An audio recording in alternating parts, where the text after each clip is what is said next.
Okay, so here we are, and we are in primer. So the primer we've used, I should have probably got that ready really.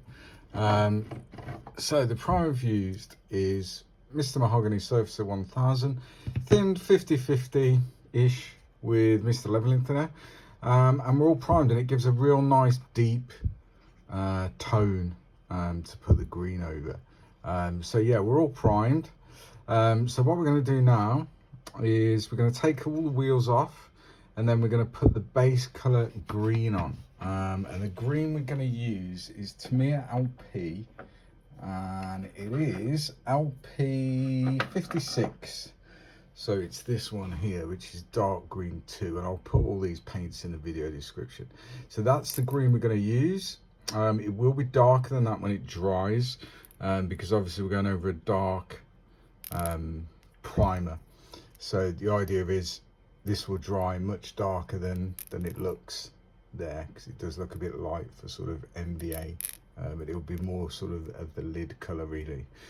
So yeah, so I'm going to get that on, and then I'm going to do all the detail painting of the rubber tires on the road wheels. The tracks are prime in Mr. Surfacer black, and then I'll paint those up probably in either rubber black or dark iron, and get it all together, and then we're ready to move on to weathering. So yeah, let's get this green on, see what it looks like.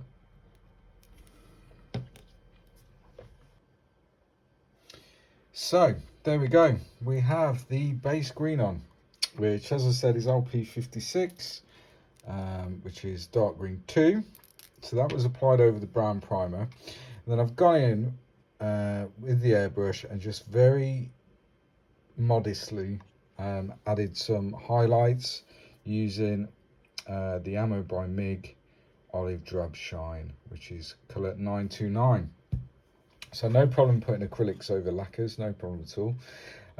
So now it's ready for essentially detail painting and decals. So we're going to do the rubber tires, we're going to do all the lights, we're going to do the mantlet cover here, and get all that done.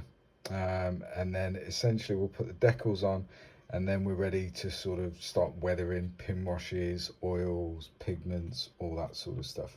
So it's still not together as such, it's not glued together, as you can see, which will allow me to put the tracks on and take the wheels off and all that sort of stuff. So that's where we're at. It's a lovely kit. These are, I try and paint them in the way I would do a 35th scale kit, and that can be tricky. It takes a bit of getting used to just because of the size, but with a bit of practice and some decent airbrush control, it's absolutely doable. There's no issue with that at all. So that's where we're at. So I'm going to go away and I'm going to do some detail painting, and then we'll come back and have a look and see where we're at and where we go from there. So yeah, cheers. Okay, so here we are. So what I've done, as you can see, the decals are added on. There's no clear coat on this at the moment. I've started to pick out all the detail. The spare track links there. You can see that's a bit lumpy and bumpy. That's Citadel Typhus corrosion, because I want to rust that. I've done the same to the exhaust there. Tracks are on, road wheel rubbers are painted. Tracks are looking very metallic-y currently, but weathering will take that back. The log's still not on at the back, because I need to detail paint that. But essentially the mantlet cover's done, the tools are done, the vision ports are done. So yeah, so we're getting there. So all that remains now really for this is a satin coat, which I'm going to use VMS, which is this stuff here, which is the best acrylic clear that I've found, the whole range, the matte, the satin and the gloss. So we'll give it a satin coat, and then we're on to the weathering. So I want to do sort of quite beat up, quite chipped, lots of dust effects. We're going to be using oils, we're going to be using pigments, get that ready earth, almost rust coloured dirt all over the tracks and everything else. Do the rust effects on the track and the exhaust there.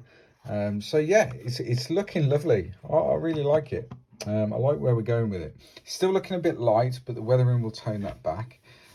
So yeah, I'm going to crack on, and it's my favourite part of any build, as you know, is to do the weathering. So we'll come back in the next video, and we'll see the weathering is done, and I'll explain the process I went through and how I did it.